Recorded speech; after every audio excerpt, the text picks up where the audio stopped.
Salut tout le monde, SoUp organise des lives Twitch tous les jeudis à 20h30. Vous trouverez le lien de la chaîne en description. Je vous invite aussi à rejoindre la communauté Discord pour être tenu au courant des événements et des thématiques. À bientôt. Et bonjour à toutes et à tous et bienvenue sur ce nouveau live Twitch SoUp. Comment allez-vous ce soir? J'espère que le volume micro est bien réglé. Est-ce que vous m'entendez bien? Est-ce que vous m'entendez 5 sur 5? Mika au viewer Twitch, je répète, Mika au viewer Twitch, me recevez-vous 5 sur 5? Hello petit vilain 04, coucou Simon Giraud, coucou Thierry Bass. Comment allez-vous ce soir? J'espère que vous allez bien. Alors ce soir au programme, composition techno. Et bonsoir à Christophe Poix qui nous rejoint. On me reçoit au poil, me dit-on dans le chat. Magnifique, merci pour cette petite confirmation les amis. Alors, comment s'est passée cette semaine musicale pour vous? Est-ce que tout va bien? Est-ce que vous avez des petites pépites à partager éventuellement? Je suis preneur. La barbe a poussé, effectivement. Et coucou à Bête Artiste qui nous rejoint. Et oui, et j'ai les poils blancs qui arrivent gentiment aussi, un peu partout. On vieillit. C'est comme ça. Ah là là. Et du coup, petite information aussi ce soir, rappelez-vous, la semaine dernière, on avait fait un sondage sur le Discord du coup de la communauté Swap pour voir, pour élire le prochain défi créatif pour le mois prochain. Et coucou à Terre Sauvage, euh, notre pépite c'est Swap, oh, c'est trop mignon. Merci beaucoup pour ton message. Et petit vilain qui dit, moi je suis au concert, je passais juste faire un petit coucou, bonne soirée. Et oui, concert de Jamiroquai, j'imagine. À Paris, et ça fait plaisir. Bon concert à toi.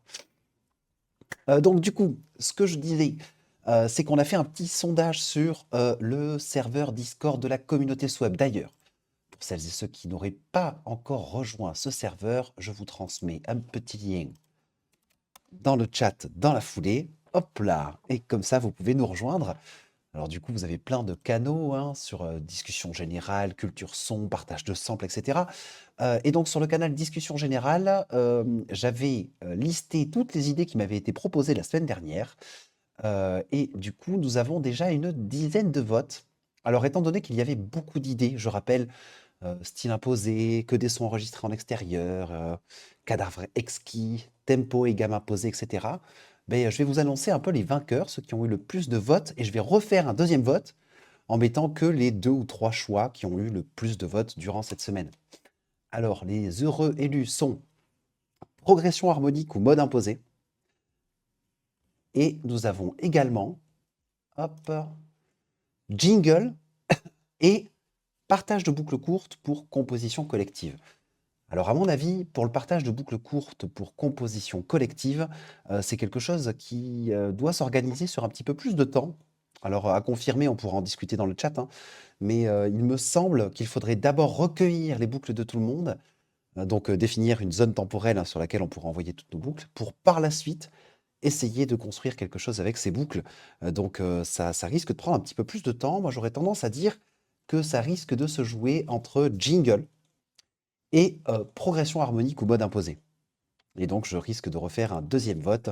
Donc, c'est pas je risque, c'est je vais faire un deuxième vote demain que je publierai sur Discussion Générale. Je vous invite toutes et tous à voter, donc, et comme ça, du coup, on va élire le prochain défi créatif. Ok, bon, je pense qu'il est gentiment temps de regarder un petit peu ce que nous avions fait le mois dernier, que dis-je. Effectivement, on est en composition techno part 2, comme vous pouvez le voir dans le titre du stream juste en dessous, étant donné qu'on avait déjà commencé une composition le mois dernier. Et du coup, c'est suite du coup, à vos messages qui m'invitaient à... Ah, mais je crois que le... Pardon, excusez-moi, petite pause. Je vois que le message de Terre Sauvage a été bloqué par le bot, mais il fait n'importe quoi ce bot Twitch. Vraiment. Il me laisse passer des pubs et il vient bloquer les messages de nos fidèles auditeurs et viewers. Désolé Terre Sauvage, donc du coup je viens d'accepter le petit message. Pas d'inquiétude.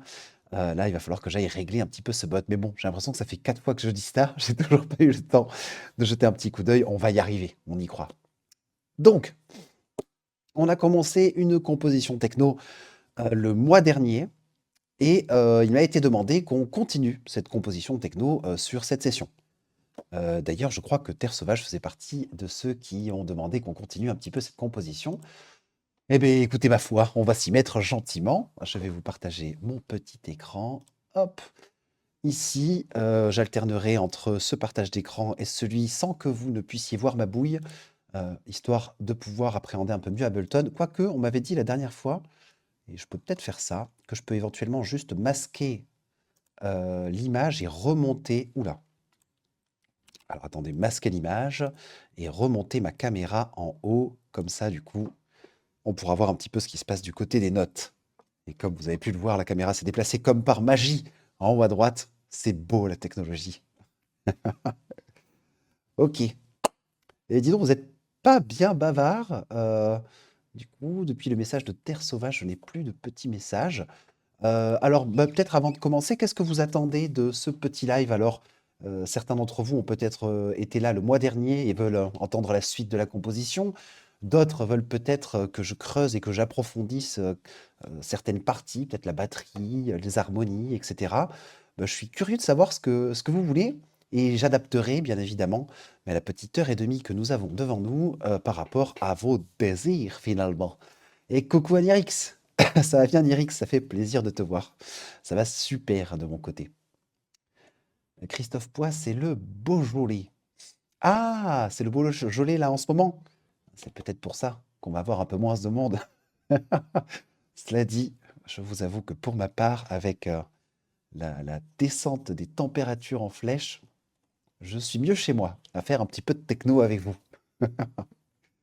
Alors, qu'est-ce que vous voulez? Arrangement et automation, impec, nous dit Bob King, docteur Aldéhyde. Impeccable. Vous savez quoi? Je vais me prendre note de ce que vous allez m'indiquer, hein, histoire que je puisse m'assurer de voir un petit peu tous ces points. Donc, arrangement et automation. Toi, tu n'es pas du tout dans la techno, ça fait toujours du bien d'apprendre. Eh bien, avec plaisir. D'ailleurs, si vous n'avez pas vu le replay de la composition techno du mois dernier, avant de se mettre les mains dans le cambouis, on avait fait vraiment un bon morceau sur l'histoire de la techno, en s'écoutant pas mal de références, en remontant du coup le temps et en arrivant à Détroit, hein, aux États-Unis. Et c'était particulièrement intéressant. Je vous avoue que bah, je connaissais grosso modo l'histoire de la techno, mais ça m'a obligé à enquêter, à fouiller encore plus. C'était super intéressant. Ok, donc est-ce que d'autres personnes veulent rajouter des éventuels éléments? Alors, Bêtartiste nous dit, et coucou à toi, il me semble, j'ai survolé le replay, que tu avais commencé avec une simple boucle. C'est sympa de voir comment tu fais ton arrangement à partir de ça. Je crois que tu avais essayé un synthétiseur, pad et un acide exactement. Ça m'intéresse beaucoup d'apprendre à faire de l'acide. Ça marche souvent, je ne sais pas bien pourquoi. Eh bien, avec grand plaisir, justement. Là, ce qui est intéressant, c'est qu'on a concocté quelques petits clips, en fait, le mois dernier. Mais là, il va être question de se faire plusieurs scènes et de passer côté arrangement, de faire donc des automations aussi. Donc là, on va faire d'une pierre deux coups. Et tu vois, Bob King et Bêtartiste, là, vous avez des volontés communes et on s'assurera que vous ayez réponse à vos questions. Thierry Bass nous dit, si possible, des petites astuces pour séparer correctement les différents instruments, fréquences, spatialisation. Alors, je vais noter ça aussi. Hop, fréquence, spatialisation. Et coucou à Du Frutti qui nous rejoint également. Ça fait plaisir de te voir aussi. Ok, alors moi je vous propose qu'on commence par un petit état des lieux. On va regarder un petit peu ce que l'on avait fait le mois dernier. Je vous avoue que j'ai fait exprès de pas trop l'écouter. J'ai pas pu m'empêcher. En vrai, je l'ai réécouté un petit coup parce que je voulais me remettre dans le bain. Mais j'ai fait exprès de pas projeter ce que j'allais faire durant cette session pour arriver avec un esprit clair et frais. Et surtout, pour ne pas faire juste du par cœur et réciter une formule que j'aurais trouvée en amont. Là, le but, c'est vraiment de me mettre un petit peu dans une démarche de composition telle que ce que je pourrais avoir quand je suis tout seul. Et donc, je vais pas tricher. Et là, du coup, je me suis vraiment arrêté là où on s'était arrêté la dernière fois. D'ailleurs, sachez-le, je partagerai le projet Ableton sur le serveur Discord, hein. Et d'ailleurs, si vous regardez cette vidéo en replay sur YouTube, vous avez le lien Discord dans la description de la vidéo, hein. On s'assure qu'il y ait bien les invitations qui soient présentes partout. Ok, alors, état des lieux. Déjà, information importante pour celles et ceux qui ne le sauraient pas, Quand je travaille sur Ableton sur Twitch, je fais un groupe OBS. Le groupe OBS part vers le retour D, la réponse D. Waouh, ça c'est de la référence old school. Et du coup, ici, ce retour D part vers ma carte son en sortie 3.4. Et c'est la sortie 3.4 qui arrive dans Twitch. C'est pour vraiment essayer de m'organiser un petit peu au niveau des flux audio. Et donc ici, on a la sortie 3.4 qui est branchée vers vous, cher public. Et donc, c'est pour ça, faites comme si j'étais en train de composer sans ce groupe, hein. Là, c'est vraiment une commodité qu'il y a pour pouvoir partager le son proprement en stéréo et en bonne qualité vers vos douces oreilles. Alors, si on écoute un petit peu là où on en était, on va faire une lecture, tiens, de ce qu'il y avait en l'état. Très peu d'éléments de mémoire. D'ailleurs, on va peut-être pas écouter la basse de suite, on va commencer à écouter les éléments rythmiques.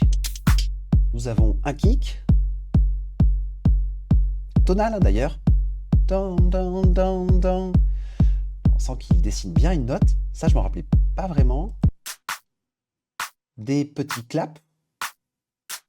Alors qu'ils doivent vous paraître très secs. D'ailleurs, je suis en train de réaliser parce que ce clap part vers la reverb qui est en A. Et A arrive en main. Et main, c'est un 2, c'est moi, c'est pas vous. Donc, je pense que je vais faire une petite magouille ici. Je vais faire une piste audio qui va représenter mes retours pour que vous puissiez les entendre. Retour. Et je vais envoyer mon retour reverb vers la piste retour, ici. Donc théoriquement, en armant cette piste, je devrais recevoir le signal de la reverb de mon clap. On se teste ça.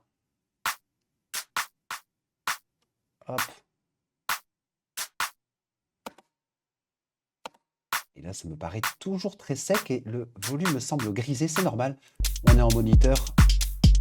On était en moniteur off et donc on ne pouvait pas entendre effectivement ce qui se passait du côté de cette piste. Je passe en moniteur auto et on devrait être tout bon. Ok, donc ici on a nos claps, on a des hats. Et là pour le coup, justement quand on avait disséqué un petit peu la techno, on avait réalisé que c'était très vivant du côté des charlets. Et là j'avais fait quand même pas mal de pistes avec des hats. On va les écouter une par une. On a ici première piste de hats, 2 mesures, hein, très court. Encore une piste de hats qui vient marquer les hats open, très numériques. Alors on a aussi encore une autre piste de hats qui n'était pas en lecture ici. On va se la mettre en solo. Et donc si on écoute les 3 pistes de hats en même temps, ça va être très riche. Avec le kick et avec les claps.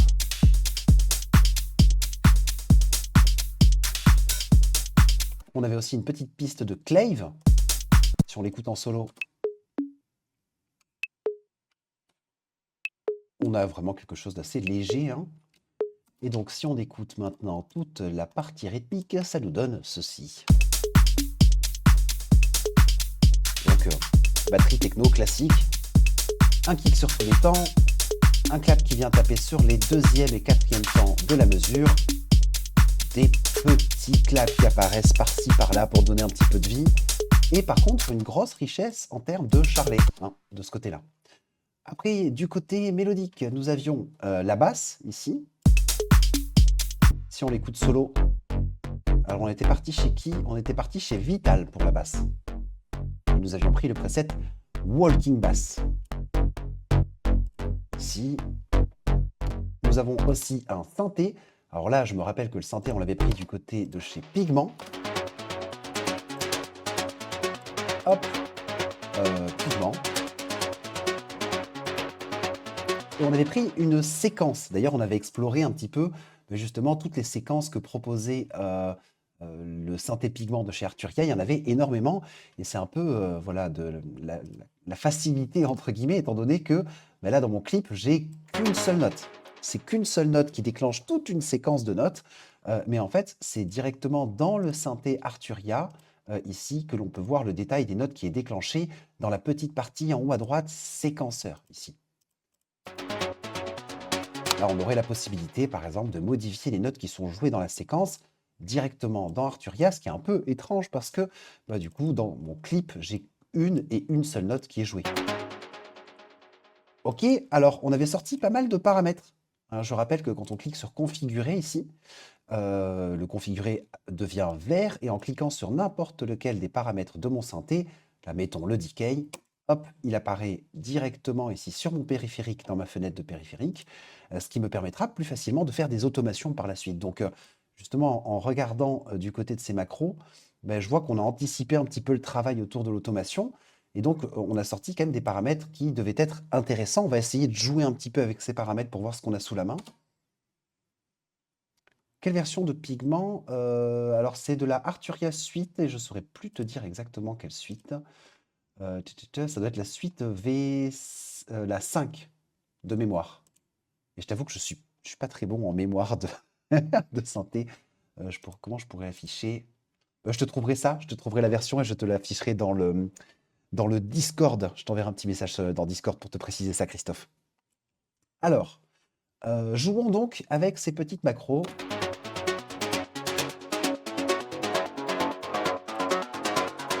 Super intéressant, la macro numéro 1. On est sur un changement de timbre. On a un cutoff aussi. Waouh. Le cutoff, lui, va être très très intéressant. On voit que ce synthé, bah, il a tendance à bien baver. D'ailleurs, je remarque qu'on n'a pas encore mis de compresseur en sidechain. Ah, peut-être, si. Ah si, on a mis un compresseur en sidechain.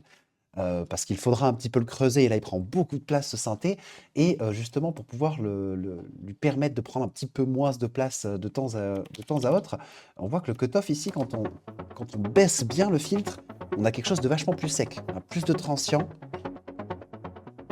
Ah, parce que tu hésites à prendre la version 6 de Arturia, il y a, tu me dis, des nouveaux moteurs. Ah. Et puis je crois que demain c'est le dernier jour de Black Friday. Ah, déjà que la semaine dernière, avec toute la liste de VST qu'on s'est mis sous le coude, je pense que certains d'entre nous ont perdu un peu des pépetos. Mais là, ce serait pas. Ouais, c'est vrai que c'est une bonne idée. Je savais pas qu'ils en avaient sorti une dernière version, tu vois, avec des nouveaux moteurs. Et ça ne tombe pas dans l'oreille d'un sourd, vois-tu? Apparemment, on peut sidechain avec Autopan et Tremolo depuis la Mage. Oh! Autopan et. Alors, Autopan, on pouvait sidechain déjà. Ça, mais Tremolo, je ne savais pas. Ah ben, on pourra enquêter sur ces petits outils avec grand joie, si vous le souhaitez. Alors, on regarde un petit peu du côté des macros. De la synthèse modale, tu précises, Christophe, pour Pigment 6. Ah, intéressant. Bon, on pourra se regarder peut-être une petite vidéo promotionnelle sur la fin de ce petit live, hein, histoire de nous donner envie. Pareil. Alors, on se remet le petit synthé en lecture. On était donc sur le cutoff, et le cutoff, on était en train de réaliser que vraiment, il permet de rendre un petit peu plus sec mon synthé. Et quand on l'ouvre, il devient vraiment extrêmement ample. Ah mais Christophe, tu ne me perturbes pas du tout. Vraiment, je suis là pour répondre à vos questions. Et ça me fait plaisir justement qu'on... Tu vois, je ne savais pas que Pigment avait sorti une nouvelle version, d'autant plus avec des nouveaux moteurs. Donc je suis ravi de l'apprendre. Et au contraire, surtout si vous avez des questions, des réflexions, n'hésitez pas à participer dans le chat. Vraiment, c'est fait pour ça. Et moi, je suis ravi de pouvoir interagir avec vous. Bah, sinon, je serais tout seul dans mon coin à juste faire de la compo. Ça serait un petit peu tristouné, quoi. Ok, macro numéro 2, qu'est-ce qu'elle nous fait cette macro? Visiblement, elle pilote le time ici. Hop. Alors, ça va être le sustain hein, de mon enveloppe. On sent que les notes sont beaucoup plus amples. Hein. Macro numéro 3. Qui vient rajouter des harmoniques. Alors du coup, à mon avis, de jouer avec la macro 3 et la macro 1, changer le timbre et rajouter des harmoniques, ça pourrait permettre de bien changer la nature du synthé.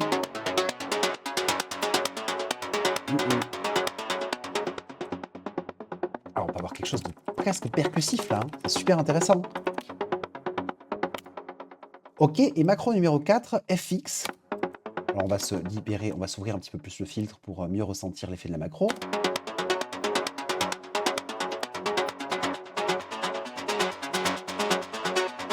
Ah, c'est un dimension expander.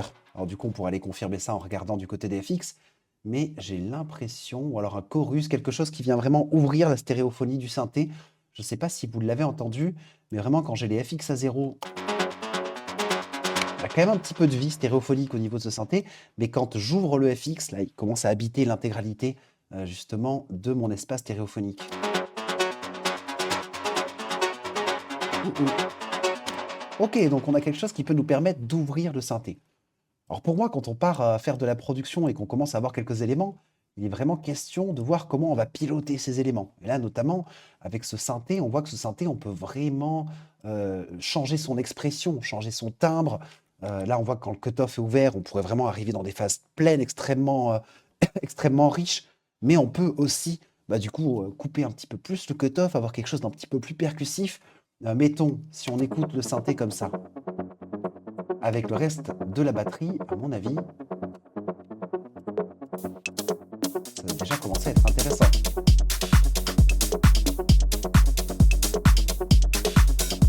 On va rajouter la basse part.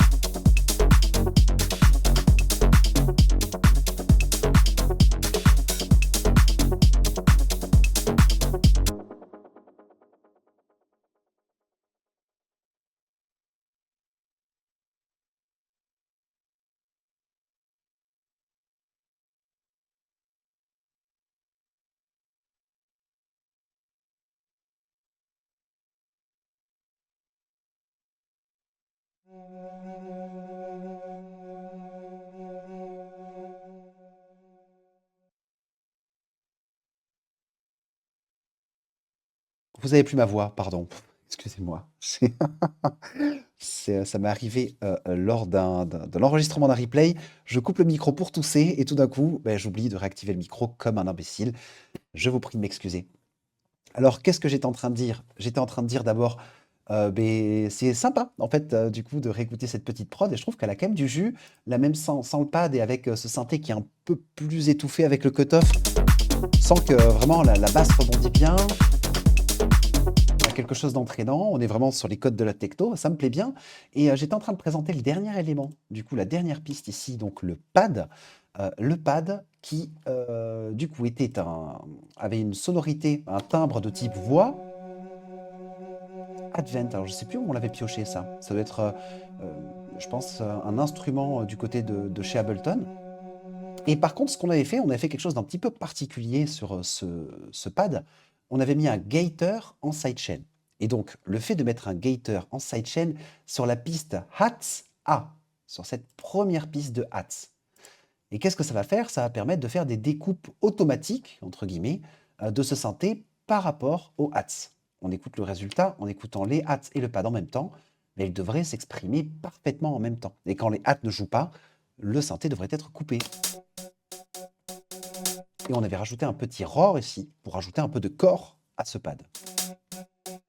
Alors la groove, non, pour le coup, tu vois, j'ai aucun groove actif et ampleur globale à 0.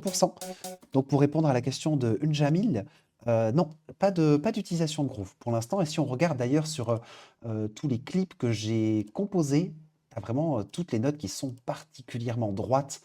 Il y a vraiment pas de groove même qui aurait pu être fait manuellement en décalant les notes. Alors c'est intéressant parce que, je sais que j'ai toujours cru que tous les artistes que je pouvais écouter, par exemple, il y a une dizaine d'années, dans l'électro, la French touch et tout ça, utilisaient systématiquement les grooves et j'ai eu la chance d'en croiser quelques-uns quand je travaillais à la radio, et je sais que j'en ai rarement croisé qui utilisaient les grooves parce que dès que j'avais l'occasion de leur parler, je leur posais plein de petites questions techniques pour voir un petit peu, comment ils préparaient, leur set, quel était leur workflow en général pour la composition et justement, j'ai été surpris plus d'une fois en fait à être certain que des grooves étaient utilisés alors que pas du tout, hein, tout était sur la grille. Mais effectivement, ça peut être super sympa. Ça peut être super sympa d'utiliser le système de groove, hem et on pourra faire peut-être un petit test. Après en l'état, je trouve qu'en vrai, même, sans groove, la batterie, bon, elle est un peu droite, hein.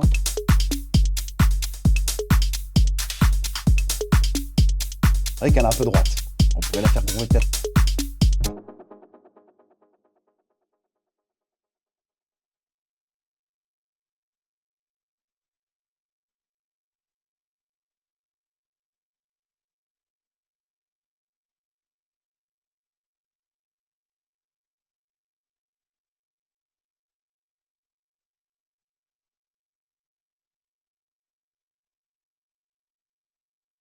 Encore le micro coupé. Mais alors, là, excusez-moi, hein, j'ai eu un problème avec le clic. Dis donc, ça fait 2 fois.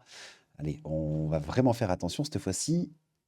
Alors, je crois que, oui, j'ai eu un petit bug là pour le coup sur OBS. On croise les doigts, ça devrait plus se reproduire. Merci de m'avoir indiqué tout ça sur le chat. Et coucou à Stu qui nous rejoint. Et merci à Thierry Bass, à Christophe, du coup aussi, et à Bête Artiste de m'avoir indiqué que le micro était coupé. Donc, ce que je disais, c'est que la basse, on voit rien qu'avec la longueur des notes qu'elle a été tapée manuellement, hein. J'ai dû la saisir au clavier le mois dernier. Et ce que j'indiquais, c'est que ça peut être intéressant aussi parfois d'avoir une batterie qui groove pas forcément, qui est très droite, pour faire groover des éléments par-dessus. Et donc, vu que là, la basse a été jouée à la main, il y a mécaniquement un petit décalage qui se fait par rapport à la grille, et donc ça renforce peut-être le côté groovy de la basse, pardon, étant donné qu'elle est sur une base rythmique, justement, sur une batterie qui est particulièrement droite. Si on écoute justement la batterie et la basse, ici, hop.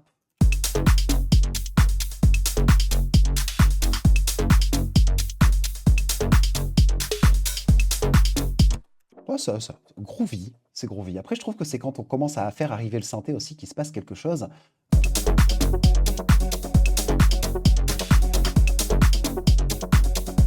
Alors, je ne sais pas si le pad et le synthé doivent s'exprimer en même temps, pour le coup. Là, il y a beaucoup d'informations avec le synthé. Le pad avec les découpes, donc avec le gator, c'est pas forcément, enfin, c'est pas forcément intéressant, je trouve, de peut-être lire ces deux pistes en même temps. Oui, le groove avec les drums, carrés et la basse qui se balade, exactement, Christophe. Mais ça pourrait être intéressant peut-être de tester une petite application de groove aussi, si on sent à un moment donné que la batterie ne nous intéresse plus autant qu'elle a pu nous intéresser au début de l'écoute de ce projet. On pourra faire quelques petites expériences, ça pourrait être intéressant. Un Velocity Range aussi, ça peut être très sympa, effectivement, une Jamil. Ça pourrait être très intéressant. On a une pléthore de petits outils qu'on pourra appliquer pour la suite. Alors, je termine juste, du coup, le petit tour du propriétaire. Donc, j'étais en train d'expliquer qu'on avait le pad donc ici le pad qui a donc un gator en sidechain par rapport au hats A. Et donc, on a vraiment une découpe parfaitement synchrone entre mes hats et mon pad. D'ailleurs, si vous voulez découvrir cette petite technique, je vous invite à voir le replay du mois dernier, défi créatif composition techno, excusez-moi. Et justement, j'avais mis en place le gator en expliquant bien comment paramétrer le sidechain sur le gator et faire en sorte d'avoir des découpes d'un élément par rapport à un autre. Et le roar, par contre, ouais, rajoute un petit peu de brillance. On avait utilisé le saturateur dans les hautes fréquences ici. On a le roar en mode multibande, donc on a la possibilité d'appliquer le saturateur soit sur les basses fréquences, les médiums ou les high. On a mis un petit 32% ici. On gagne un petit peu en brillance. Intéressant. Et le gator, effectivement, peut être passé en expander. Tu peux changer les modes. C'est fou de voir comment on peut aussi altérer les outils. Typiquement, les Q8 de Ableton, on l'utilise la plupart du temps en mode stéréo, mais on a aussi un mode LR, on a un mode MS. Il y a vraiment plein de possibilités qui sont extrêmement riches. Alors, bon, maintenant qu'on a fait un petit peu notre tour du propriétaire, je vois qu'on a aussi d'autres clips pour le clap. Là, on a juste des claps sur les points 2.4. Je trouve que ce clip n'est pas forcément intéressant. Je vais le supprimer. Et pour les hats, ici, on avait fait quoi? D'accord, on a la ligne de hats, mais sans les hats open. Je veux bien écouter juste qu'est-ce que ça donne de lire ma batterie en basculant sur les deux clips de hats pour voir dans quel contexte ça pourrait être intéressant d'utiliser l'un ou l'autre.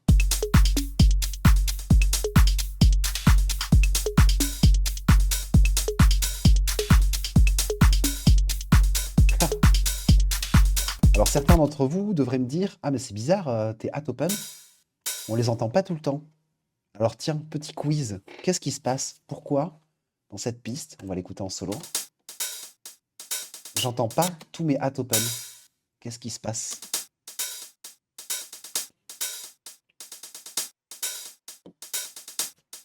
Est-ce que quelqu'un a une petite idée? Non, pas probabilité. Non, random, la chance non plus. C'est un petit peu poussé. Allez, petit indice, ça se passe au sein du drum rack. Ah, et Thierry Bass se rapproche. Effectivement, on peut constater que tous les hats open que l'on n'entend pas jouent en même temps que des hats close. Effectivement, Beta Artist était sur la bonne voie aussi. Ce n'est pas une annulation de fréquence, en fait, dans mon drum rack directement, et effectivement, Bob King, ça joue en même temps que le close. Mais alors, pour même comprendre dans le détail ce qui se passe, on peut remarquer qu'il y a certains éléments de batterie qu'on peut jouer en même temps dans un drum rack. Il n'y a pas de souci. Mais pour le coup, il peut y avoir au sein d'un drum rack des éléments qui ont été programmés pour ne pas jouer en même temps. Alors, comment ça se passe? Il faut que j'aille dans mon drum rack ici. Je vais cliquer sur afficher, masquer la liste des chaînes. Donc, c'est ce petit bouton ici que nous avons tout en bas à gauche de mon drum rack.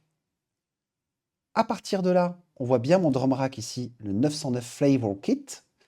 Et on va faire la même chose. On va développer la chaîne. Donc là, on voit bien tous les détails, tous les éléments qui constituent mon drum rack. Je vais cliquer sur Input Output, le petit IO. Et là, en scrollant un petit peu, regardez bien ce qui se passe. Là, ici, avec les IO, on fait apparaître la colonne Choke pour chacun des éléments de mon drum rack. Et Choke permet de faire en sorte que s'il y a plusieurs éléments dans un même groupe Choke, ils ne pourront pas jouer en même temps. Donc, ici, on peut remarquer qu'on a le Add Close et le Add Open qui sont dans le groupe Choke 3.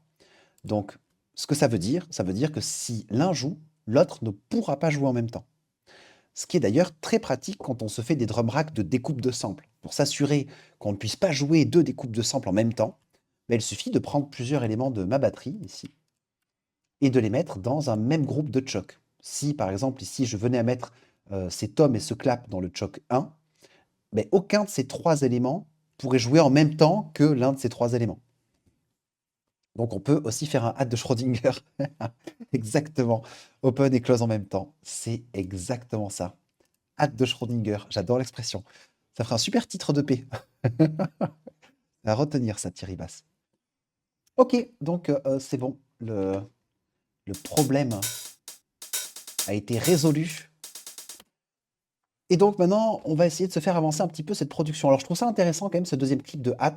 C'est vrai qu'en plus, le fait que les Hat Open ne jouent pas tout le temps, d'ailleurs on pourrait masquer ceux qui jouent en même temps.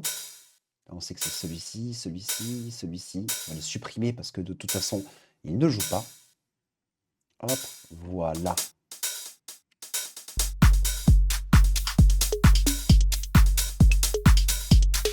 Bon, ça fait beaucoup de charlet, mais ce que je trouve intéressant à avoir autant de charlet aussi, c'est qu'on peut très facilement retirer ou ajouter de l'intensité à ma drum en arrêtant ou en mettant en lecture certaines pistes de hâte. Par exemple, ici, si on laisse que les hâtes B et C, on a quelque chose de vachement plus sec. On insiste vachement plus sur le temps. Dès qu'on met du coup les hâtes A en lecture, c'est quelque chose de beaucoup plus vivant, plus riche. Il y a une priorité pour les chocs. C'est une bonne question. Il y a une priorité temporelle, c'est-à-dire que même si ça se joue à un poil ou un cheveu, si tu en as une qui joue avant l'autre, du coup, ça va être la dernière qui joue qui va prendre le dessus. Après, si tu as vraiment deux notes qui jouent en même temps, ce qui était le cas d'ailleurs, parce que là, on avait le close et le open, je ne saurais pas te dire honnêtement, Christophe. Je me demande si c'est pas une histoire de position dans mon drum rack. Est-ce que c'est pas la note la plus haute qui joue? Là, je sais que c'était du coup le close qui prenait le dessus sur le open. Quand les deux jouaient en même temps, on voit que le close est au-dessus. Ça vaudrait le coup de mener l'enquête. Je mènerai ma petite enquête, mais c'est une très très bonne question. Ok. C'est vrai qu'après, l'intérêt de faire du choc, c'est justement éviter qu'on ait deux notes qui jouent en même temps, mais que tout de même, ça reste une très bonne question et ça mérite d'enquêter un petit peu. Alors, maintenant qu'on commence à avoir fait notre tour du propriétaire, il va être question de faire avancer la track. Alors déjà, moi, ce que j'aurais tendance à dire, c'est que cette scène qu'on vient de dessiner ici, c'est quand même une scène d'intensité moyenne, voire haute dans ma production. On est d'accord que c'est pas mon intro. On commencerait pas une production comme ça. Beaucoup trop d'intensité, pardon. On a déjà la batterie, on a la basse. Il faut se laisser désirer. Il faut apporter les éléments petit à petit. Et donc, du coup, moi, ce que j'ai tendance à faire, c'est une fois que j'ai dessiné une scène, du coup, principale, qui est peut-être pas le plein-plein, mais un des pleins de ma production, mais je vais la dupliquer. D'ailleurs, je duplique. Qu'est-ce que je vais faire avec ce hat? Si on va dupliquer tout ça. Hop. Comme ça, là, j'ai vraiment dupliqué ces deux scènes ici. Et comme ça, de manière soustractive, en enlevant quelques éléments, on va pouvoir déjà imaginer une petite intro et rajouter des éléments. Donc déjà, on est certain que sur une intro, on ne va pas mettre de kick. Les claps et les hats, ça se pose comme question, mais alors peut-être pas les hats A, parce qu'on sent qu'ils sont très intenses. Il y a le hat open, ça parle beaucoup, donc probablement pas le hat A, et certainement pas la basse. D'ailleurs, petite technique pour éviter de supprimer le clip si jamais un jour on veut le réutiliser, vous pouvez cliquer sur le clip et appuyer sur la touche 0 de votre pad numérique. Ça va juste désactiver le clip sans le supprimer. On peut toujours rentrer dedans, voir un petit peu de quoi il est constitué, mais par contre, on ne peut plus le mettre en lecture. D'ailleurs, hop, oui, CTRL Y, attendez, quelque chose d'étrange. Ici, donc j'ai mon kick, j'appuie sur 0, le clip, oui, le kick est désactivé, impeccable. Alors, on va s'écouter déjà les hats B, C, clave, synthé et pad, on va voir ce que ça donne. Il se passe beaucoup de choses avec les hats, hein. J'avais dit les hats A, on les enlève. Ah, et qu'est-ce qui se passe? Ben, vu qu'on enlève les hats A, le pad qui a le gator en sidechain sur les hats A, ben, du coup ne joue plus du tout. Là, on se retrouve avec juste le synthé et les hats B et C. Alors, ce qu'on pourrait faire éventuellement dans ce pad, c'est faire une petite enveloppe. Ici, on pourrait encapsuler une petite automation dans ce clip et faire en sorte que le gator, ici, ne soit pas activé sur l'intro pour qu'il ne s'active qu'à partir du coup des scènes suivantes. Donc ici, je pourrais tout simplement rentrer dans mon clip, aller dans l'onglet enveloppe. Ici, j'ai toujours le dernier paramètre sur lequel j'ai cliqué qui est affiché, et ça tombe bien, j'ai cliqué sur le on-off du gate. Donc là, ici, on voit bien qu'on a gate device on, et là, je vais juste le mettre en off. Donc là, on va quand même vérifier le bon fonctionnement de mon mécanisme. Ici, j'ai bien un pad sans gate, et quand je passe au pad, au clip suivant, ici, j'ai bien le gate qui revient. Impeccable. Donc on s'écoute notre intro. Il y a encore trop de hâte, hein. Et est-ce que vous laisseriez les claps aussi dans une intro? Je suis pas sûr des claps et je me demande s'il n'y a pas un petit peu trop de hats. On peut peut-être déjà essayer d'enlever un des hats.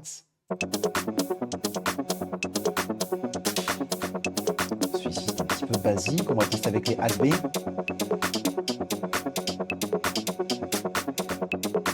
Alors, je vois que je n'ai pas de recommandations dans le chat. Je compte sur vous, hein. On co-compose, les amis. Là, du coup, est-ce que vous laisseriez le clap? Oui, non. Du coup, est-ce que vous garderiez les deux pistes de hâte? Est-ce que vous en garderiez qu'une seule? Pas de clap? Ouais, je suis d'accord. Ça, c'est un petit peu plus atmosphérique. On a moins de référentiel temporel.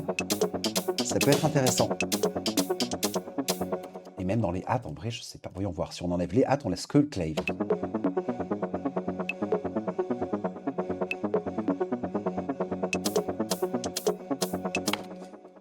J'allégerai les hâtes. Très bonne suggestion. Juste la mélo pour commencer, puis après clap et hâte. Ah. Alors on peut faire un entre-deux, effectivement, alléger les hâtes, hein. Je pourrais laisser que la piste. Voyons voir ce qu'on a fait ici.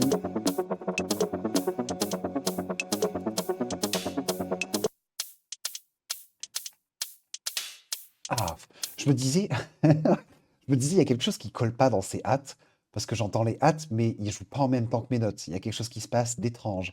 Et effectivement, hein, il y avait bien les hâtes qui jouent au-dessus. Là, on joue deux éléments, hein. Je rappelle, avec Fold, on peut contracter pour n'afficher que les notes qui ont été jouées. Très pratique, hein, quand on a dispatché des notes un petit peu en haut, en bas dans un drum rack.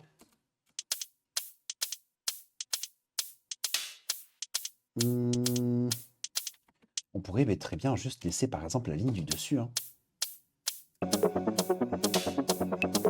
Donc on enlèverait ces hâtes aussi. Ok. Et est-ce qu'on ne se rajouterait pas un petit élément mélodique par-dessus tout ça? Vu qu'on est sur une intro, on peut peut-être rajouter un côté un petit peu plus atmosphérique, se laisser désirer. On a vu aussi le mois dernier dans les compositions techno que il est question de prendre son temps et de faire évoluer les timbres aussi petit à petit. On a vu qu'on a beaucoup de perspectives d'évolution du côté du synthé, mais je me demande si ce serait pas intéressant d'essayer de trouver quelques synthés qui pourraient être intéressants de garder dans l'intro et de pouvoir garder par la suite pour l'alterner avec le synthé qu'on a déjà et avoir du coup encore plus de possibilités de timbres pour la composition par la suite.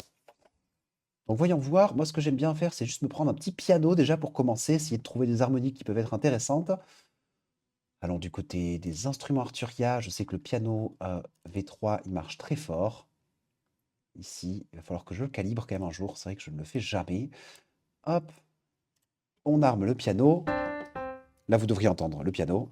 Ré, mi, fa dièse. Donc du coup, ici, la fondamentale, c'est un fa dièse. C, D, E, F dièse donc. Alors, voyons voir un petit peu ce que l'on pourrait produire avec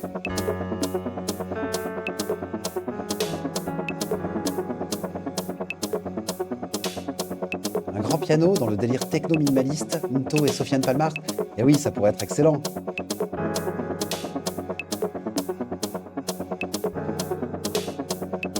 Ça peut être sympa.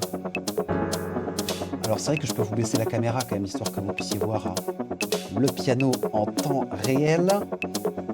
Hop, la petite caméra. Et là, on peut baisser la caméra. Hop là.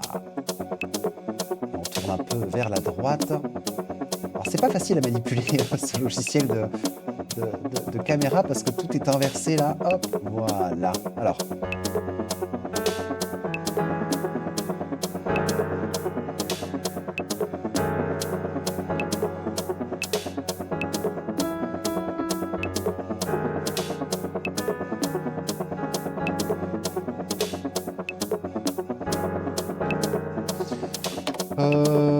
Je suis pas convaincu des accords et en même temps, je trouve ça quand même un peu intéressant, peut-être un peu plus aigu.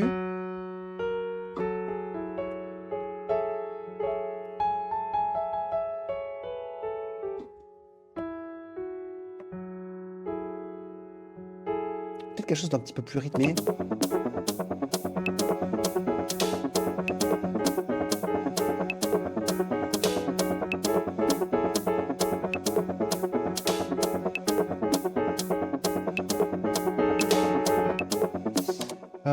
Et étant donné par contre que même ma basse, on n'est que sur un fa dièse, est-ce qu'on pourrait pas faire passer d'autres accords aussi pour essayer d'imaginer aussi une diversification harmonique pour la suite de ma production?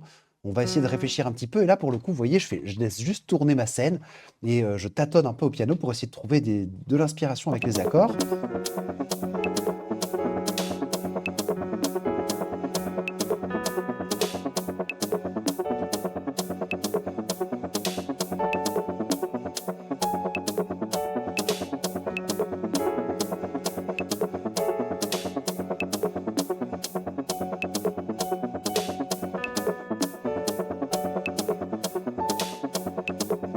Après, est-ce qu'on ne resterait pas juste sur le même accord, en fait, qu'on viendrait décliner parce qu'il y a lui, je peux le diminuer. Et rien qu'en jouant sur ces deux accords, je pense qu'avec un petit peu de reverb, et d'ailleurs, on va même intégrer la reverb directement ici.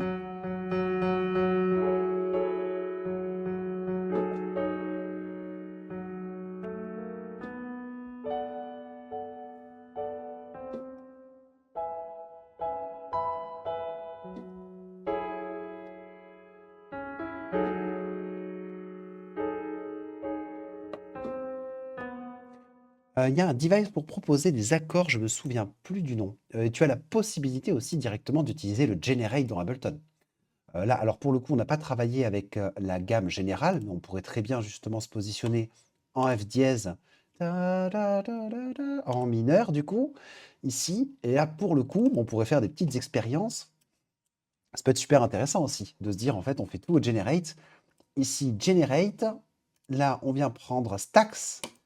Et à partir de là, on va pouvoir commencer à essayer de générer des accords. Et là, du coup, on va juste agrandir un petit peu la zone de composition. On va se mettre 4 mesures. On a un premier accord qui a été généré, ça peut être très intéressant. On en rajoute un.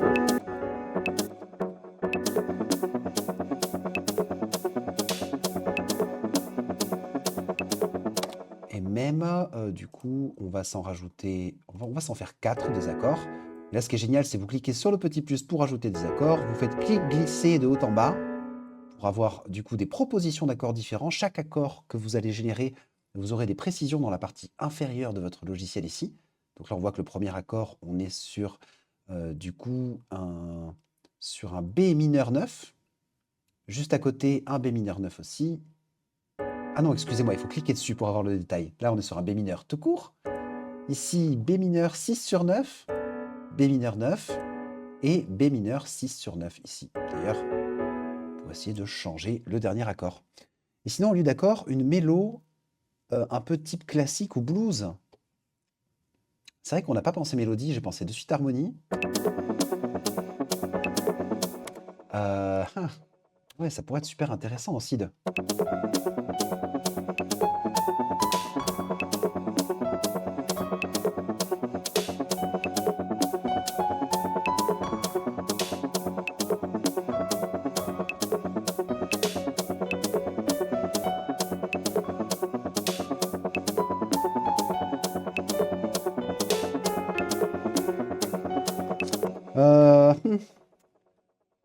Je ne sais pas, je ne sais plus, je suis perdu comme un oiseau. Non, là, mélodie, ça peut... j'aurais tendance, généralement quand je bosse les mélodies, j'aime bien les bosser sur mes pleins, pleins, pleins. Vraiment essayer de me mettre en plein dans le feu de ma track, quoi, quand ça commence à... qu'il y a vraiment du groove et de l'intensité, de sorte à pouvoir justement l'alléger, l'assouplir pour les intros, la manipuler un petit peu pour mes transitions, mais je préfère bosser un petit peu mes mélodies dans le plein. C'est vrai que là, sortir une mélodie pour une intro, je vais peut-être manquer un petit peu de jus. Je me demande si, du coup, on pourrait pas juste faire un accord très simple, hein. Est-ce que ce premier accord...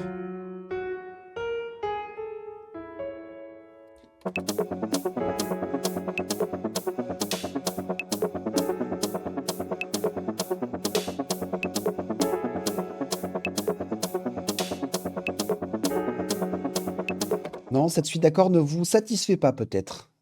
Si vous me dites non, fais autre chose, je fais autre chose, hein, vraiment. I believe in you, public chéri. Le bof, ah pardon. Non, vraiment, je vous fais confiance. Si vous me dites go, là, c'est pas mal, on enregistre cette petite séquence de piano. Si ça vous plaît pas du tout, on part sur autre chose. Sachant que, voyons, on peut essayer aussi de la tester dans le plein ou dans un des pleins.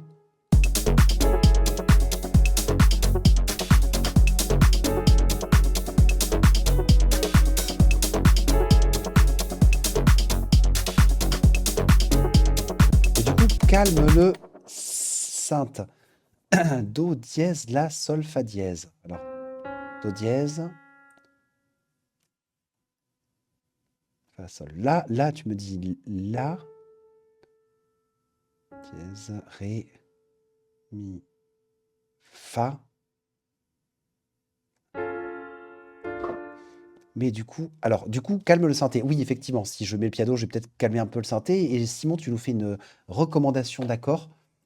Tu sais quoi, on va la dessiner ici, ça sera peut-être un petit peu plus simple. Un do dièse, tu nous dis. Un la.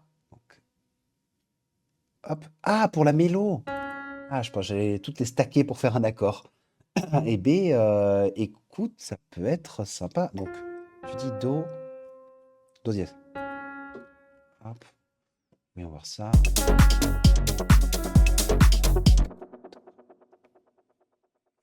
Sol, la, do dièse, la, sol.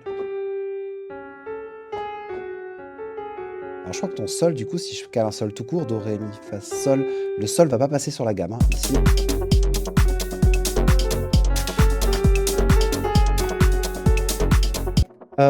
Mais il n'y a pas de souci. Justement, on teste, on fait des petites expériences. Si bon, il n'y a pas de souci. Toi, tu dirais calmer le synthé. On va pouvoir le calmer. Ici, je peux carrément utiliser du coup ma macro. Enfin non, oui, la macro ici, cut-off, pour avoir quelque chose de beaucoup plus léger avec mon synthé. C'est la basse qui tape fort aussi, hein. D'ailleurs, c'est vrai que la basse, on n'est pas vraiment rentré dedans pour voir. Et je peux baisser un petit peu le filtre, la rendre un poil plus sèche.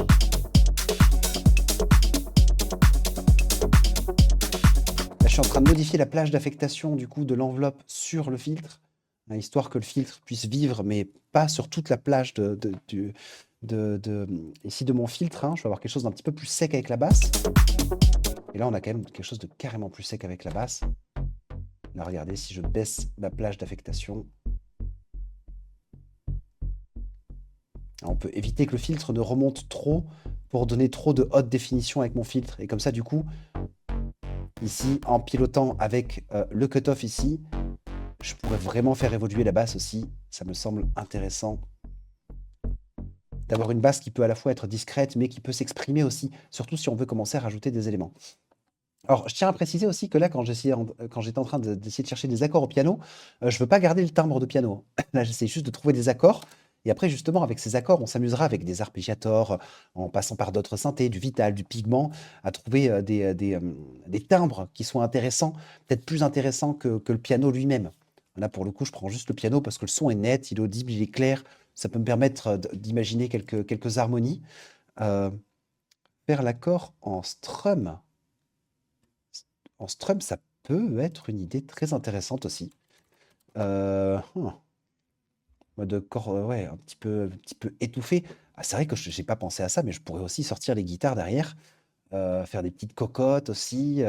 Ah, tout est possible. Bon, mais vu que tout est possible, des fois, on a tendance à se perdre un peu. Et c'est là aussi le côté petit peu abyssal de toutes les possibilités qu'on a dans Ableton. Donc moi, je vous propose qu'on essaye d'avancer tant bien que mal. Je vais déjà enregistrer ces accords. Peut-être qu'on ne les gardera pas, mais je pense que si on les travaille, qu'on les manipule, après, on pourra avoir quelque chose d'intéressant. Je baisse juste un peu la reverb, hein, c'est une reverb de confort. J'enregistre ces petits accords.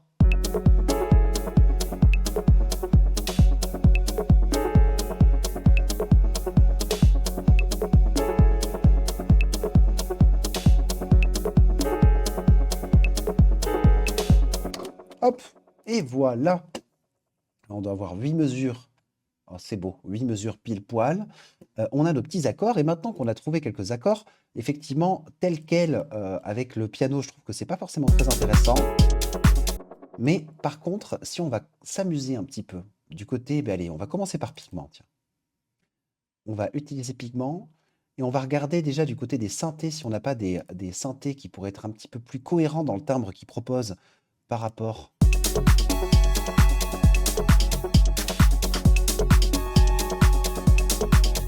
Alors, ça peut être très intéressant, un poil aigu, on pourrait descendre tout d'une octave. Je fais CTRL A et Shift flèche du bas, comme ça je descends tous les accords donc d'une octave.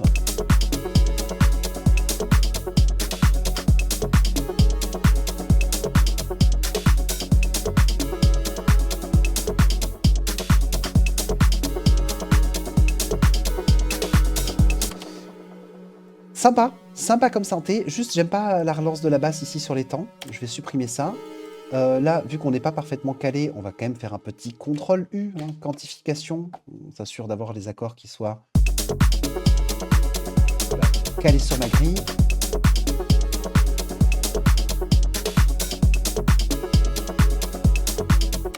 Ok, alors c'est vrai que là j'ai pris le premier, hein, j'ai fait un petit peu mon optimisateur de temps, comme j'aime dire. On va peut-être fouiller dans quelques petits presets pour voir. Oh. Alors lui, tel quel, je pense qu'il serait pas intéressant. Mais par contre, j'ai une idée.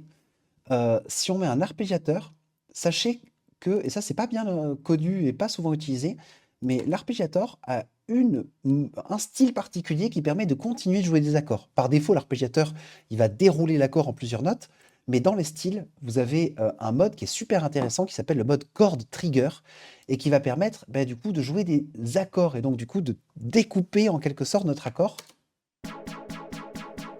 On pourrait d'ailleurs se mettre un rythme plutôt 1/6. Et on va voir avec la batterie par exemple. Non, gate un peu. 1/12 peut-être. 1/16.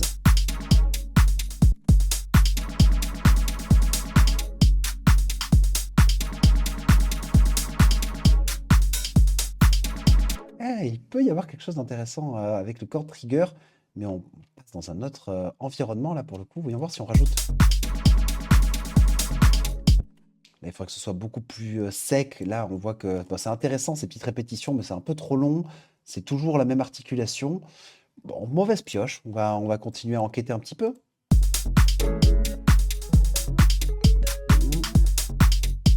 Pour l'instant, je dirais que c'est le 8-bit Crystal que j'ai préféré, hein.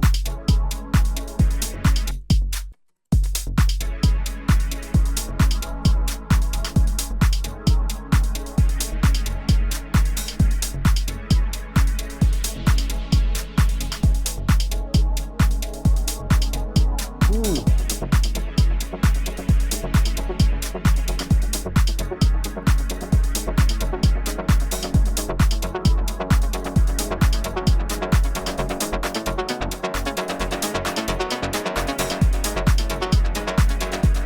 Et ça se mélange bien, hein, le timbre de ce preset là ici, Alone Nowhere, avec le synthé, je trouve qu'il se passe quelque chose hein, avec ces deux timbres. Je sais pas ce que vous en pensez.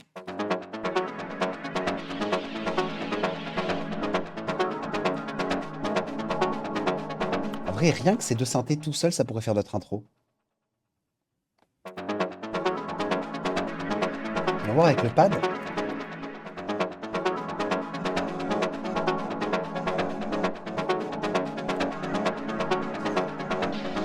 Je crois qu'on a trouvé notre intro. Je prends tous mes éléments, je les tire vers le bas.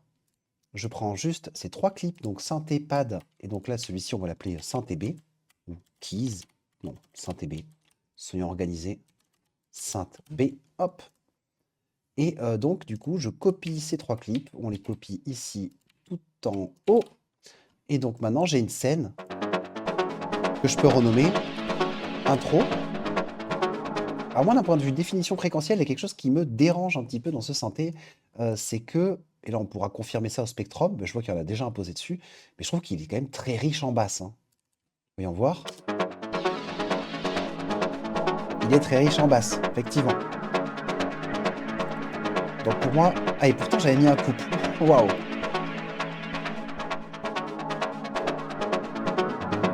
Ça pourrait être intéressant, pareil, dans mon intro, d'avoir un synthé du coup qui est un petit peu moins défini dans ses bas médiums et dans ses basses fréquences. Pour venir petit à petit ouvrir du coup hein, ce filtre. Juste avant que ça pète. Ça pourra renforcer l'effet du coup d'arriver dans un plein. Alors qu'est-ce que vous en pensez du coup de ce petit synthé? On se le garde, on se le garde pas? On s'en cherche un autre? Qu'est-ce que vous en dites? Monte d'une octave pour voir. Ah, bonne idée. Pour le synthé. Ah, mais oui, c'est vrai que là, le synthé, il est peut-être juste un poil bas, hein. Super idée. Excellent. Très très bonne idée, Jamil. Non, mais tu me commandes pas du tout, mais justement, je suis trop content. N'hésitez pas, vous me dites, teste ça, teste ceci. Là, vraiment, ouais, rien que le fait de le monter d'une octave, mais oui, mécaniquement, il est moins défini dans les basses fréquences. Et en plus de ça, on a quelque chose de vachement plus cohérent avec le pad et le synthé à côté. Très très bonne idée.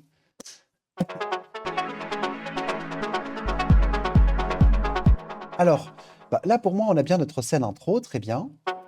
Ok. Et quand ça va péter, moi je suis pour qu'on ne lâche pas tout d'un coup directement. Donc on peut très bien faire un petit kick clap. Alors ce hat, on va se le garder sous le coude parce que quand il arrive, lui vraiment, il est vraiment super présent. Et là, je joue juste en cliquant sur des clips avec des CTRL-C, CTRL-V pour pouvoir habiller un petit peu ma deuxième scène ici. Et pour le coup, moi je suis pour faire en sorte qu'il y ait un de ces synthés qui se taise quand on arrive dans le plein. Comme ça, du coup, on pourra susciter de l'attente. On va le faire disparaître, on va garder que l'un des deux.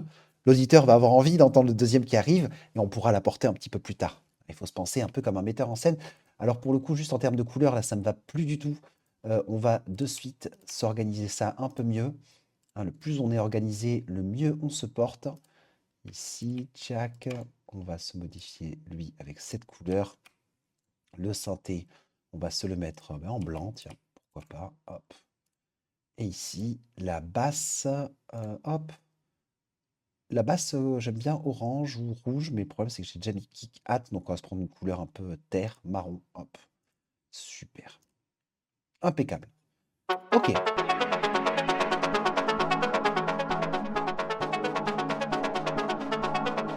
Et donc ici en scène 2, voyons voir si on garde que le premier synthé.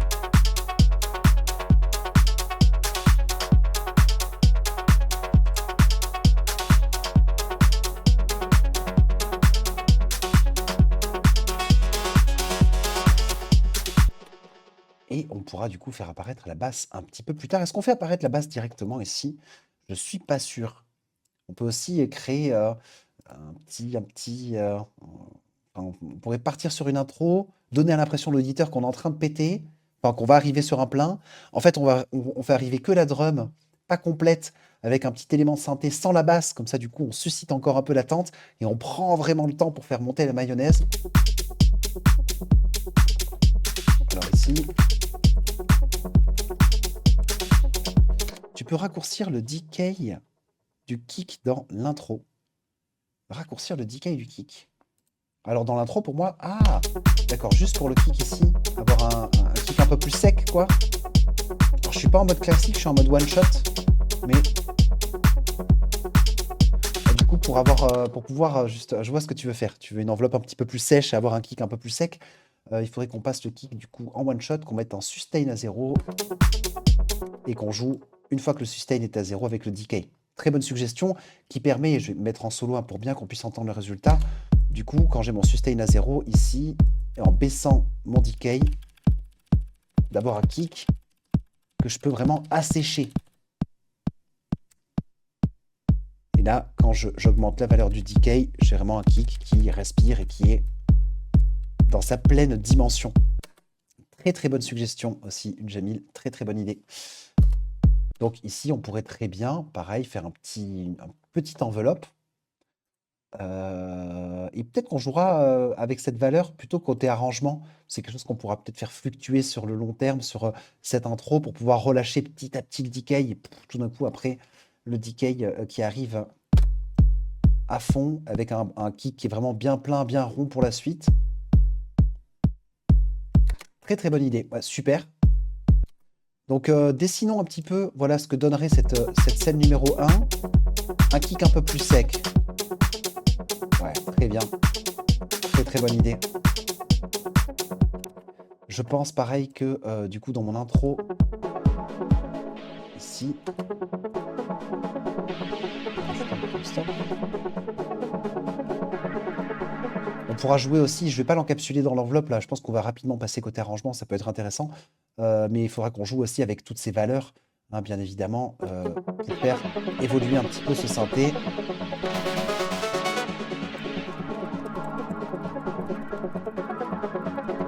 Donc on arriverait ici. Est-ce que ça va pas faire... Parce que ce synthé est quand même très plein, il y a une grande dimension aussi. Est-ce que ça va pas faire un peu fade, un peu vide?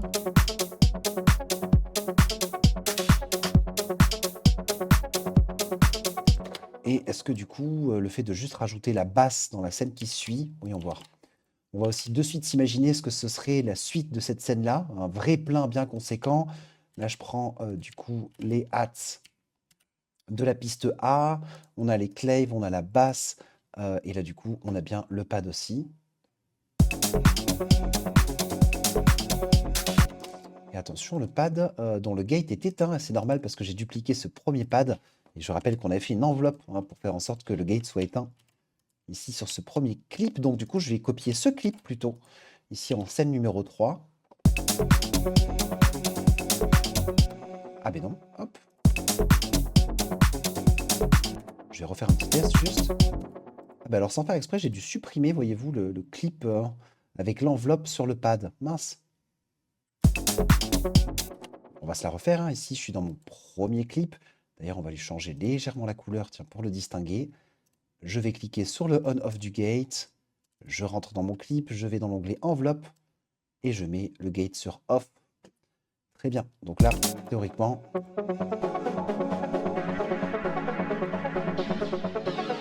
on n'a plus de gate. Super. Et donc ici,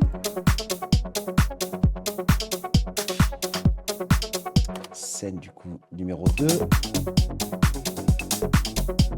Je sais pas si il faut. En fait, moi j'ai l'impression que quand on fait arriver le kick et les claps, il faudrait qu'il y ait la basse qui arrive aussi, quoi. Parce que Là, j'ai l'impression que si on passe de la scène 1 à la scène 2, on va frustrer l'auditeur. Enfin, moi, j'écoute une track comme ça, j'ai une super intro, une atmosphère bien électrique, des synthés bien planants, une belle définition stéréophonique. Quand j'arrive en scène 2, je suis un peu sur ma faim, quoi. Sur le synthé, peut-être voir avec moins de notes dans l'intro. Alors pour le coup, là, il faudrait, ce qui est un peu délicat avec ce synthé, c'est que du coup, c'est Pigment, en fait, c'est le séquenceur de Pigment qui gère les notes. Ici, c'est pas moi qui gère les notes directement dans le clip. Cela dit, ce qu'on pourrait faire, si on veut vraiment altérer un petit peu ce synthé juste sur l'intro et qu'il retrouve cette articulation pour la suite, alors moi, ce que j'ai tendance à faire, alors c'est pas économique en ressources ordinateur, mais je vais dupliquer ce synthé. Je vais garder, alors on le duplique, voilà. Je garde le premier clip et je supprime tous les autres pour la première piste synthé et je fais l'inverse pour l'autre. Comme ça, du coup, ce synthé, ce deuxième synthé ici va garder toute l'articulation qu'on avait dessinée. Et là, du coup, je peux m'amuser à altérer ce premier synthé sans m'inquiéter d'altérer tous les clips qui suivent. Là, ça me permet de faire mes petites expériences sur le synthé pour l'intro, sans avoir à m'inquiéter de potentiellement tout modifier pour la suite, ce qui serait dommage, parce qu'en vrai, je trouve qu'il a quand même une belle articulation. Oui, bien sûr, quand tu es dans le séquenceur ici, alors là, du coup, il se passe plein de choses. Alors, ça fait quand même quelques temps que j'y suis pas allé, mais si on enquête un petit peu, je sais que tu as le rate ici déjà qui permet de déterminer la rapidité des notes qui sont jouées. D'ailleurs, voilà, c'est lui. Hop.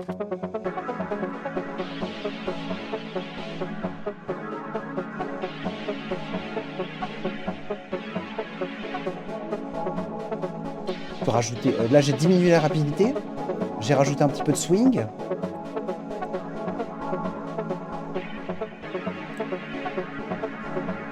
Là, du coup, on pourrait peut-être jouer aussi avec les vélocités un petit peu. Et peut-être rajouter du glide, tiens, entre les notes.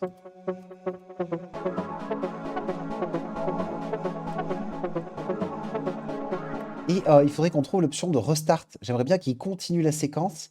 Parce que là, pour l'instant, à chaque fois qu'on joue une note, il reprend la séquence depuis la petite, enfin depuis le 1. Et théoriquement, dans les séquenceurs, la plupart des séquenceurs, il y a un mode trigger qui permet de faire en sorte d'être activé ou désactivé et donc de continuer éventuellement la séquence, même s'il y a plusieurs notes qui sont jouées. Parce que le glide, je le trouve super intéressant là. Mais ce qui n'est pas intéressant, c'est qu'il recommence toujours à jouer le même glide. Là, j'aimerais bien que la séquence continue. Donc, voyons voir un petit peu. Scale chromatique, transpose, non. Random, non. Reset, velocity, polyrythmie. Restart, off. Realign, non.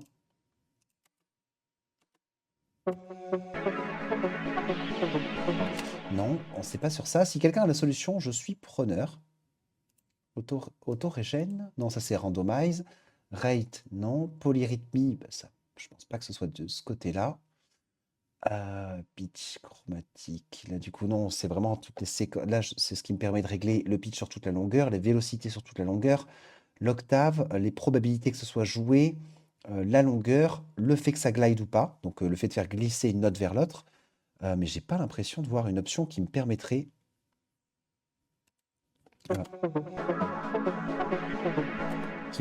d'éviter le restart. Trick proba. Alors tiens, où est-ce que tu vois ça? Non, en trick proba, je crois que c'est juste la probabilité pour que la note elle soit trigger. C'est-à-dire que si je mets à 0%, tu vois, il me joue juste pas la note. Si je mettais une trick proba à 50%, il y aurait une chance sur deux que la note soit jouée. Donc ça permet aussi d'ajouter un petit caractère aléatoire. C'est-à-dire que si tu mets un 50%, ben, du coup, à chaque fois qu'il va passer par-dessus, il va le jouer ou pas.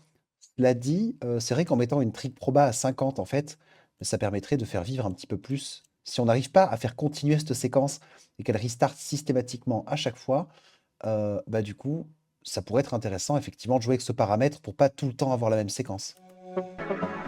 Et oui, ouais, très très bien vu, Jamil. Pour une question de densité. Très très très bonne idée.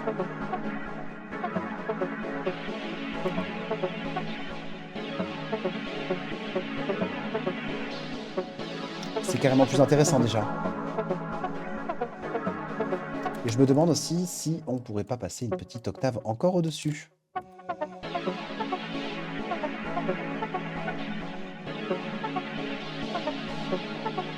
Pas forcément.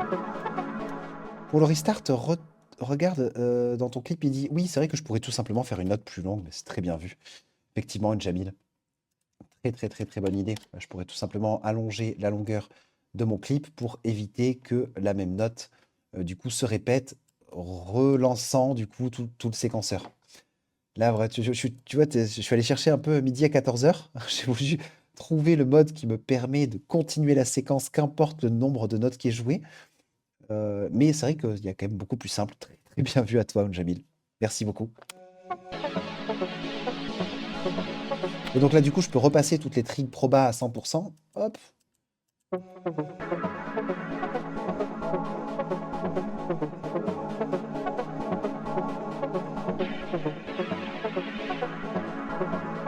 Alors peut-être pas le glide au début. Peut-être plus vers le milieu de la séquence.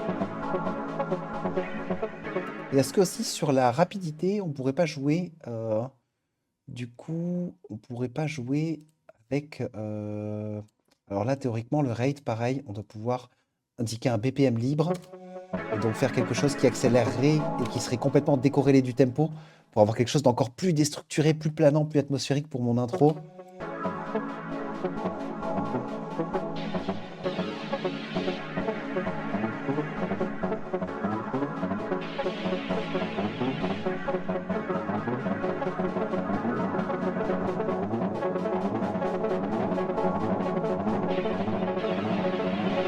Et là, en jouant avec le filter cutoff, à mon avis.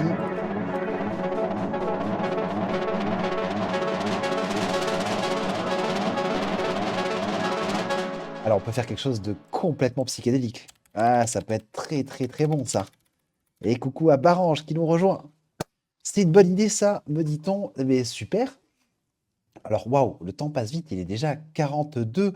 Moi, je vous propose du coup qu'on passe côté arrangement, hein, du coup qu'on puisse justement jouer avec un petit peu ces paramètres, dessiner un petit peu mieux l'intro comme on se l'imagine. Et c'est vrai que là, du coup, de passer en rate BPM et de pouvoir monter ça, plus jouer sur le cutoff ici. Là, on va vraiment pouvoir faire une montée digne de ce nom. Donc on pourrait partir, on va se donner une valeur initiale. Et là, pareil, vu qu'on va vouloir faire une automation sur ce paramètre-là, je clique sur Configure, étant donné que je suis dans un VST, je clique sur mon rate, ce qui me permet... Oh non! Oh non, les copains, vous n'avez pas le droit de faire ça, Pigment. Je peux pas sortir le paramètre. Oh. Ah! Après, en vrai, je pourrais... Ok.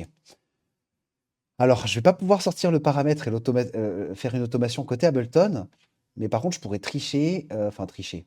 Je pourrais prendre une enveloppe et venir mettre une enveloppe, du coup, directement sur le rate pour pouvoir monter progressivement ce rate. C'est le BPM de quoi que j'augmente, Betartist? C'est le BPM du séquenceur de pigments. Alors du coup, ici, je rappelle, hein, sur mon synthé, on est sur ce synthé, ce clip. Là, j'ai qu'une seule note qui est jouée. Et pourtant, quand on écoute le résultat, on voit qu'on a plusieurs notes qui sont jouées. En fait, c'est le séquenceur de pigments qui vient jouer toutes les notes qui sont indiquées ici dans le séquenceur. Et il va les jouer à la vitesse qui est indiquée par le paramètre rate. Si je viens monter ce paramètre rate, ici, je peux accélérer la tête de lecture du séquenceur. Affecté à une macro dans pigment. Oh, bonne idée. Mais alors, le problème, c'est qu'on a déjà utilisé mes 4 macros ici.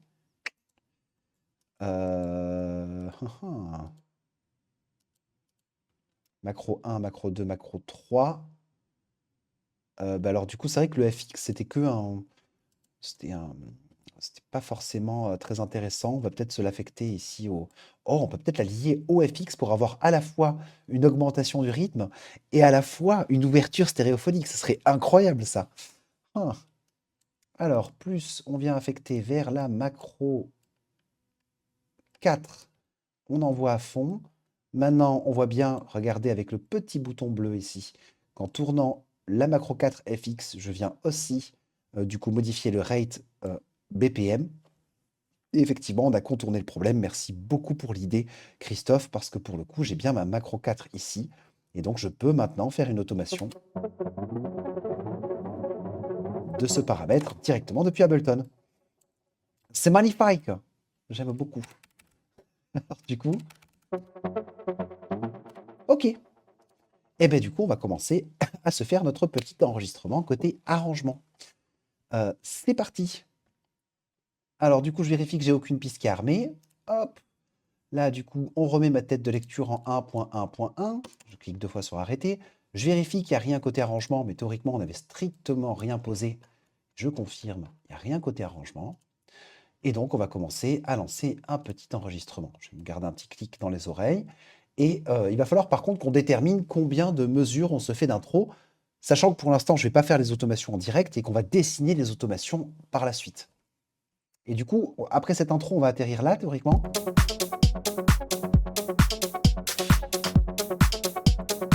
Après, dans l'idée de faire arriver les éléments progressivement, d'être dans un esprit très techno, on pourrait très bien s'imaginer qu'en fait, la basse arrive sur cette scène, mais qu'on a une grosse automation de volume pour la faire apparaître petit à petit, quoi.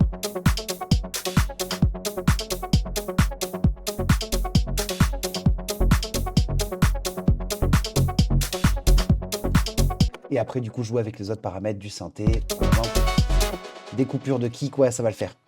Ça me plaît ce qu'on a là. On a de la bonne matière première pour pouvoir faire un bon arrangement. Alors, du coup, je mets ma scène 1 en lecture. J'appuie sur stop en appuyant sur la touche espace. Je remets la tête de lecture en 1.1.1. J'ai bien les clips qui sont prêts à partir. Et on clique sur enregistrer. C'est parti.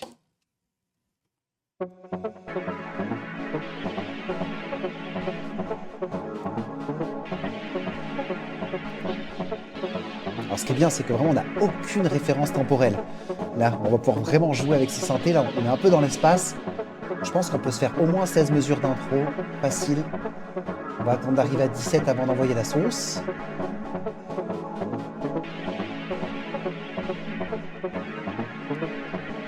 Et on envoie la sauce ici.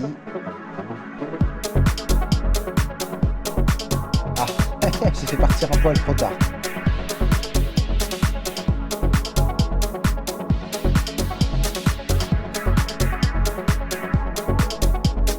Alors bon, là j'ai déjà posé une bonne base. Là, du coup, je passe côté arrangement et maintenant on va travailler un petit peu côté arrangement. Alors déjà, je vois, moi, si je veux 16 mesures d'intro, ça représente de 1 à 17. Là, j'ai été un petit peu tardif sur le déclenchement de cette scène, donc je viens sélectionner ce tronçon avec ma zone de loop. Je clique sur la zone de loop pour sélectionner l'intégralité des clips qu'il y a dans cette zone temporelle et je viens décaler, hop, sur le 17. Comme ça, là, du coup, je suis sûr que je pars au bon moment. Je viens cropper un petit peu les clips ici de mon intro. Et là, il y a quelque chose qui me perturbait quand on a fait partir ça ici. C'est que j'ai l'impression que le synthé ne jouait pas les notes. Si. Ouais, nickel. Et là, du coup, on voulait faire une automation de basse. Bon, là, d'un point de vue structurel, j'ai bien les 16 mesures d'intro. On arriverait ici donc sur ma scène numéro 2. Et on s'était dit, la scène numéro 2, ce qui peut être intéressant, c'est d'abord la basse qui apparaît progressivement. Alors, je vois un autre problème. J'ai arrêté mon enregistrement un poil trop tôt. Là, vous voyez, il me manque un petit temps. Donc, du coup, ce que je peux tout simplement faire, c'est sélectionner mes clips, les étirer, pour m'assurer de bien avoir, là, de 17 à 25, de bien avoir mes 8 mesures qui sont pleines. Impec. Alors là, on va commencer à s'éclater un petit peu avec les automations. Donc, j'active le mode automation d'Ableton. Et du coup, avec mon synthé, là, ce qui est magique, c'est que j'ai déjà sorti tous les paramètres que je trouve intéressants. Et donc, on avait dit que c'était la macro numéro 4 qui vient augmenter la vitesse du coup de déclenchement des notes du séquenceur de pigments. Donc ici, on va déjà commencer à faire une automation sur cette macro numéro 4.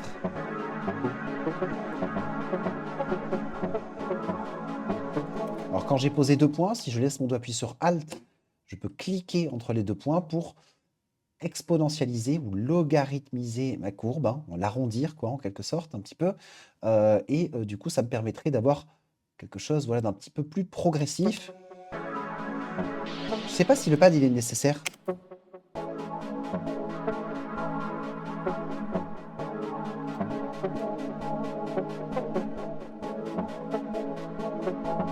Ah, ça peut être intéressant. Là, du coup, je vais garder cette automation sous les yeux. Donc, je clique sur le petit plus pour continuer à voir cette automation et pour pouvoir en faire une autre sur le même synthé. Alors, très pratique, ce petit bouton, pour pouvoir conserver sous les yeux une première automation que l'on a fait et en poser une deuxième. Là, par exemple, ce que j'aimerais bien faire, c'est automatiser, faire une petite automation sur le cutoff. Et là, du coup, avoir une montée progressive du cutoff. Et comme ça, du coup, ça me permet d'avoir sous les yeux à la fois l'automation de ma macro 4 et l'automation du cutoff de mon synthé ici.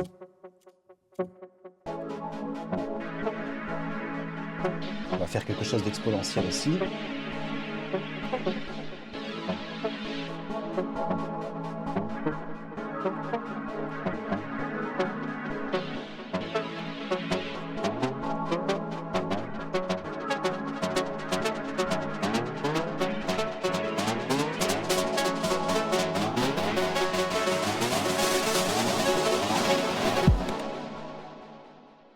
Ce qui ne monterait pas un peu trop haut ce cutoff. Là, il y a quelque chose qui m'embête un peu dans l'articulation des notes, c'est qu'au lieu d'avoir quelque chose de très progressif, ça fait des tata, tata, tata, tata. Et ça, je crois que c'est le paramètre swing du pigment. Ici, j'avais rajouté un peu de swing. On va voir si je remets cette valeur à 0, à mon avis. Voilà. On a vraiment quelque chose de très carré qui monte petit à petit, petit à petit.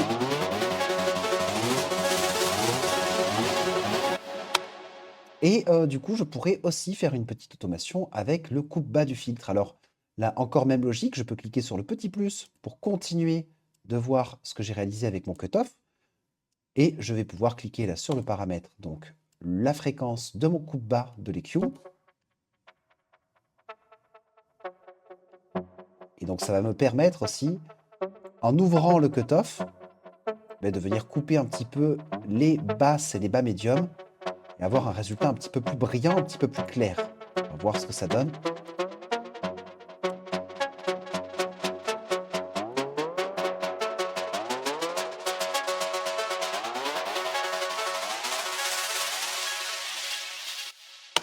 Eh, c'est pas mal. La sauce, elle monte plutôt pas mal. Qu'est-ce que vous en pensez? Je ne sais pas ce que vous en pensez, mais je trouve ça fort sympathique. Alors, on écoute en contexte, avec le reste des autres éléments. Je vais rajouter le pad.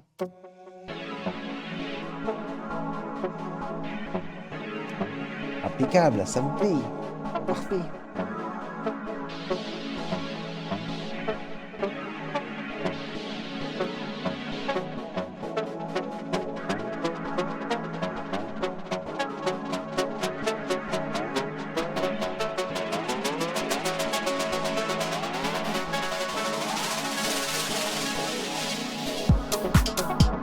Et là, pour le coup, je trouve que ça part beaucoup trop vite. J'aurais tendance à faire un vrai silence. On a peut-être une ou deux mesures de off complet pour qu'après cette montée, on ait l'impression de tomber dans le vide. Et après, du coup, on fait arriver, on pourra peut-être faire un petit charlet inversé, un petit pour faire apparaître le reste. Mais là, ça donne envie de prendre toute cette séquence et de la décaler un poil.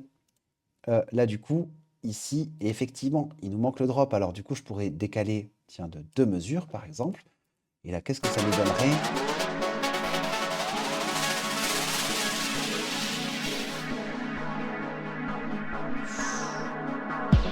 Alors, par contre, lui, vous avez vu, il y a un problème avec ce synthé, il bave beaucoup trop.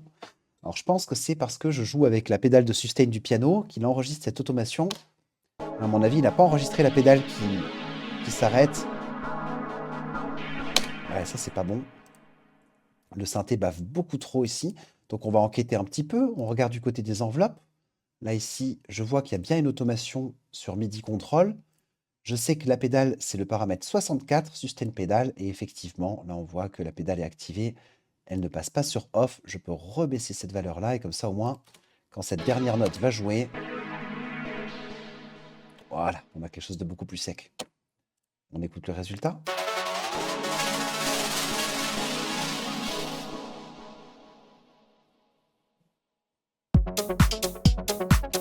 Ça, c'est nickel. On pourrait caler une petite voix ici. J'imagine une voix un peu grave avec une grosse reverb, un petit FX, une sub qui plonge, un tout. Là, ça peut être très intéressant. Alors pareil, on se rajoute des petits repères pour pouvoir se repérer. Ici, je vais appeler ça plein numéro 1. Là, du coup, clic droit, ajouter repère. Là, ce serait notre intro. Hop. Et ici, du coup, on aurait un petit drop, hop, de ce côté-là. Et donc ici, quand ça pètera, ce qu'on va vouloir faire, c'est prendre notre temps, on fait de la techno, je duplique cette section, là, vous voyez, j'ai cliqué sur la zone loop, j'ai fait CTRL-D pour dupliquer cette section, et je veux déjà voir qu'est-ce que ça fait quand on fait apparaître la base petit à petit. Ici, insérer changement de signature, c'est mieux dans ce cas plutôt que repère. Ah oui, effectivement, on pourrait faire un petit changement de signature. Là, le repère, pour moi, c'est juste du repère purement visuel, hein. Là, pour le coup, c'est même sans aucune fonction à proprement dit dans ma production. C'est juste pour, petit à petit, essayer de m'aiguiller ou en tout cas aiguiller mon regard, et parce que je sais que très vite, on se retrouve avec, beaucoup d'éléments côté arrangement et comme ça, du coup, ça me permet de rapidement identifier: «Ah, je suis bien dans ma zone de drop, dans mon plan». Une petite aide visuelle, quoi, pour le papy que je suis. Alors du coup, faisons apparaître cette base petit à petit.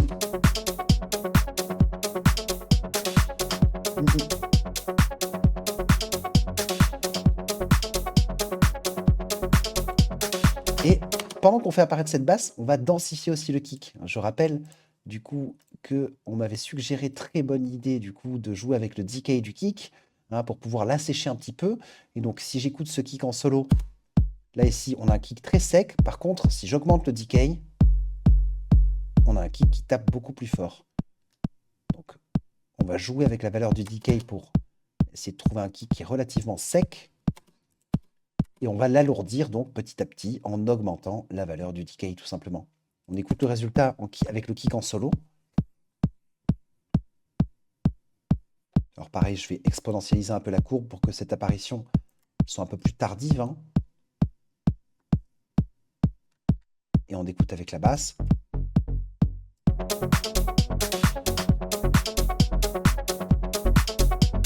Là, il faudra faire un gros trou avant de lancer la mayonnaise. Et pour moi, vraiment, quand ça va péter pour de vrai, ça serait ici en mesure 35. Là, du coup, on appelait plein real, tout en majuscule. Ok, waouh, 21h57. C'est fou de voir comme le temps passe vite quand on s'amuse.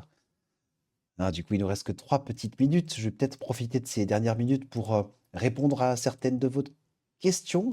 On n'a pas eu le temps de faire beaucoup de choses côté arrangement, mais je trouve qu'on est passé à travers pas mal de démarches qui sont intéressantes. On n'avait qu'une scène initialement. Là, on a commencé à dessiner pas mal de scènes côté arrangement. On a essayé de chercher l'inspiration aussi en dupliquant des synthés pour essayer de les modifier sans altérer toute la suite de ce que l'on avait construit. On a essayé de trouver des accords intéressants, des harmonies avec le piano. Avec ces harmonies, du coup, on a essayé de trouver un nouveau synthé. On a rajouté cette piste ici du synthé B qui, du coup, nous est très utile dans notre introduction. Il s'est passé plein de choses, hein, et on voit que, mine de rien, c'est très chronophage, hein, la composition. Quand on veut y aller petit à petit, ça prend pas mal de temps. Tu peux réexpliquer l'automation que tu utilises pour créer le build-up sur le synth, bien sûr, avec plaisir, bêtartiste. Alors ici, sur le pigment, là, ici, déjà, je suis sur un preset un peu particulier. Je suis sur un preset de type séquence. Et les presets de type séquence ont le séquenceur qui est activé, de sorte à ce que quand j'ai une seule note qui joue, et c'est le cas par exemple ici dans mon intro, il n'y a qu'une seule note dans mon clip, alors que quand on écoute le résultat, on entend plusieurs notes qui sont jouées. D'ailleurs, on voit les zones qui s'activent en bleu quand les notes correspondantes sont jouées. Là, du coup, j'ai joué avec le paramètre du rate, ici. C'est cette automation, la macro 4. Ça, c'est ce qui permet de faire tourner le rate et donc d'accélérer petit à petit le rythme des notes qui est joué. Ici. Mais en parallèle, en fait, je fais 3 automations. Je fais une automation donc pour accélérer la vitesse des notes jouées dans le séquenceur, le rate ici. Mais en parallèle, je joue aussi avec le filtre. Donc ici, si je retourne sur mon synthé, ici, tu vas remarquer que je joue avec le filtre 2, regarde, qui va s'ouvrir petit à petit, et que je... Et ici, qui est représenté par cette courbe d'automation, F2 cutoff. Donc j'ouvre petit à petit le filtre de pigment, pour donner de plus en plus de haute définition à ce synthé.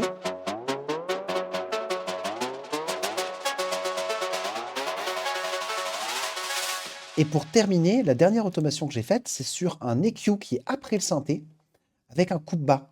Parce que sans le coupe bas, en fait, le problème, c'est que le synthé est trop riche en bas médium et en basse fréquence, Et donc, quand on arrive à cette fréquence rapide à la fin, ça prendrait beaucoup trop d'espace. Démonstration. Alors que ce filtre, lui, permet de canaliser un petit peu, hein, de couper les bas médiums, enfin les basses et les bas médiums, et de couper de plus en plus vers les basses fréquences, plus on avance du coup sur cette automation. Ce qui me donne ça comme résultat final, si on l'écoute en solo.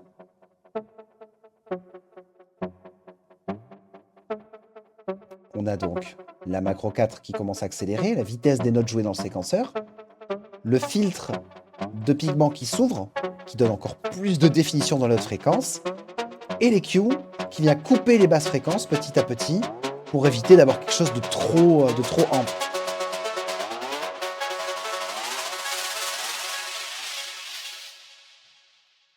Hop, et voilà. Propre, merci, on dirait les build-up à la Afterlife Anima. Et je connais pas, mais du coup j'irai jeter un petit coup d'oreille. Bon, c'était un plaisir de faire cette petite session composition techno. Vous voyez, on est loin d'avoir la composition finale, mais on a bien avancé. Là déjà, je peux sauvegarder ça en version 3. Et je vous transmets, mais du coup, pareil, je fais ça demain. Je vous transmets ce projet sur le serveur Discord avec toutes les versions. Il y aura la version du mois dernier, la version telle qu'elle est donc aujourd'hui. Et comme ça, vous pourrez vous amuser à éventuellement la continuer, à peut-être prendre certains éléments qui vous intéressent et les intégrer à vos propres compositions. J'espère que ça a été aussi amusant pour vous que ce que ça a été amusant pour moi. J'espère que vous avez appris des nouvelles choses. Je vous invite encore une fois à rejoindre le serveur Discord si ce n'est pas fait pour pouvoir nous poser des petites questions, télécharger le projet Ableton dès que je l'upload demain et répondre au sondage aussi pour le prochain défi créatif. Donc visiblement, ça va se jouer entre le jingle, ça peut être trop drôle, hein, un défi créatif jingle. En plus, du coup, faire un petit 10-15 secondes, c'est pas trop engageant. On peut avoir plein de personnes qui participent, ça peut être très intéressant. Et merci à vous, merci pour vos questions, merci pour votre présence. Et non, Christophe, j'ai pas testé encore l'upgrade de live. Il va falloir que je la fasse là, justement, ce week-end, j'avais prévu de faire ça. Et donc, du coup, ouais, pour le défi créatif, soit jingle, soit progression harmonique ou mode imposé. Je vous avoue qu'entre les deux, mon cœur balance pas trop. C'est vrai que les jingles, ça peut être énorme. Et puis surtout, on peut avoir beaucoup de propositions. Ça peut être très sympathique. Un petit, allez, 30 secondes maximum. On pourrait même s'imaginer peut-être une thématique pour le jingle, je sais pas. En tout cas, c'est pas à moi de choisir, c'est à vous de choisir. Je vais faire le petit sondage demain. Et du coup, on fera le défi créatif du mois de décembre en fonction de l'option qui aura reçu le plus de votes. Le jingle de Swap, ça peut être une super idée, Christophe. Une super idée, tu vois. Ça tombe pas dans l'oreille d'un sourd aussi. Je vais proposer ça à Xavier. Sur ce, les amis, je vous souhaite une excellente soirée. Que la musique et la force soient avec vous. Et je vous dis à la semaine prochaine pour de nouvelles aventures. Ciao, ciao tout le monde!